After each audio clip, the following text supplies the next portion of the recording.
আসসালামু আলাইকুম সুপ্রদর্শক, আশা করি মহান আল্লাহর রহমতে আপনারা সকলে ভালো আছেন। আজকের ভিডিওতে আমি টনসিল ইনফেকশন কি, এর কারণ, লক্ষণ ও চিকিৎসা নিয়ে আলোচনা করব।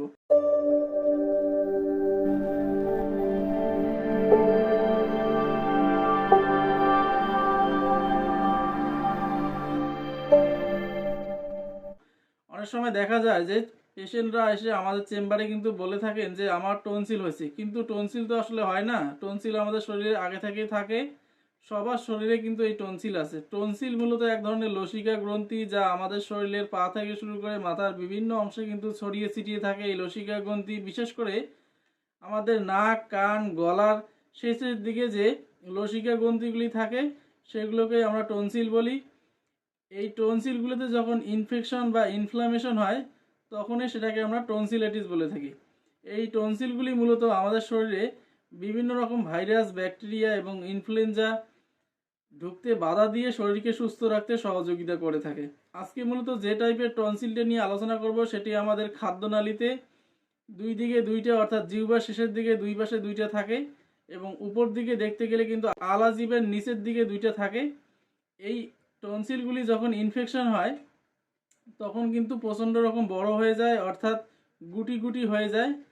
এই টনসিলগুলোর মধ্যে কিন্তু রক্ত প্রবাহিত বেশি হয়ে যায়, সেক্ষেত্রে এর সাইজে কিন্তু বড় হয়ে যায়, প্রচণ্ড রকম ব্যথা করে, সে সঙ্গে জ্বর থাকতে পারে, পেশেন্টের হেডেক থাকতে পারে, আর বিভিন্ন রকম খাওয়া দাওয়ার ক্ষেত্রে কিন্তু সমস্যা হয়ে থাকে। বিশেষ করে জল খেতে কিন্তু প্রচণ্ড রকম সমস্যা হয়। এই টনসিল ইনফেকশন হলে আমরা কি করব বা কি কি চিকিৎসা আমরা নেব?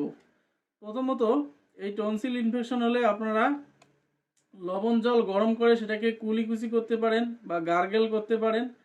এর পরবর্তী যে ট্রিটমেন্টগুলি আমি বলবো, প্রধানত 3টি অ্যান্টিবায়োটিক দেওয়া যেতে পারে। 3টির মধ্যে আমি 3টি বলে দিচ্ছি, আপনারা যে কোনো একটি সেবন করলেই কিন্তু চলবে। প্রথমত 1 নম্বরে যেটা আমি বলবো, এই যে স্ক্রিনে আপনারা দেখতে পাচ্ছেন এই ক্লাভাম 625 ট্যাবলেট, একটি করে দিনে 2বার 5 দিন কিন্তু খেতে হবে খাওয়া দাওয়ার পরে পরে। এটি গেল প্রথম 1 নম্বর অ্যান্টিবায়োটিক। এবং দ্বিতীয় অ্যান্টিবায়োটিকটাকে বলে দিচ্ছি, এই দিকে যে আপনারা দেখতে পাচ্ছেন এটি হচ্ছে সেফিক্সিম 200 mg ট্যাবলেট। এটি একটি করে দিনে 2বার খাওয়া দাওয়ার পরে পরে 7 থেকে 10 দিন কিন্তু খাওয়ার প্রয়োজন হতে পারে। তৃতীয় যে অ্যান্টিবায়োটিকটা আমি বলবো, এই যে এইদিকে দেখতে পাচ্ছেন সেফোডক্সিম। এই সেফোডক্সিম অ্যান্টিবায়োটিকটা কিন্তু একটি করে দিনে 2বার খাওয়া দাওয়ার পরে পরে প্রয়োজন হতে পারে। আপনাদের ব্যথানাশক ওষুধ খাওয়ার প্রয়োজন হবে, সেই ক্ষেত্রে আমি বলবো আপনারা জিরোডল পি, এই যে স্ক্রিনে দেখতে পাচ্ছেন এই জিরোডল পি ট্যাবলেট একটি করে দিনে 2বার খাওয়া দাওয়ার পরে পরে কিন্তু খাওয়ার প্রয়োজন হবে। সেই সঙ্গে কিন্তু একটা স্টেরয়েড জাতীয় মেডিসিন খাওয়ার প্রয়োজন হবে, অর্থাৎ এই যে আপনারা স্ক্রিনে দেখতে পাচ্ছেন এই ডেক্সোনা ট্যাবলেট, অথবা এই দিকে দেখতে পাচ্ছেন এই ডেকডান ট্যাবলেট। এই 2টি ট্যাবলেটের যে কোনো একটি করে দিনে 2বার খাওয়া দাওয়ার পরে পরে কিন্তু 10 থেকে 14 দিন খাওয়ার প্রয়োজন হতে পারে। সেই সঙ্গে আমাদের গ্যাসের ওষুধ খাওয়ার প্রয়োজন হবে। গ্যাসের ওষুধের ক্ষেত্রে আমি যেটা বলবো, আপনারা অবশ্যই এই যে এইদিকে দেখতে পাচ্ছেন প্যান 40, এটি একটি করে দিনে 2বার খাওয়ার আগে আগে খেতে পারেন। বা এইদিকে এই যে প্যান ডি ক্যাপসুল দেখতে পাচ্ছেন, এটি প্রত্যেক দিন সকালবেলা খালি পেটে একটি করে কিন্তু খেতে পারেন। এই ট্রিটমেন্টটা ঠিকঠাক মতো করলেই কিন্তু আপনাদের একদম টনসিলের সমস্যা দূর হয়ে যাবে। সর্বোপরি আপনারা চেষ্টা করবেন লবণ জল গার্গেল করার চেষ্টা করবেন।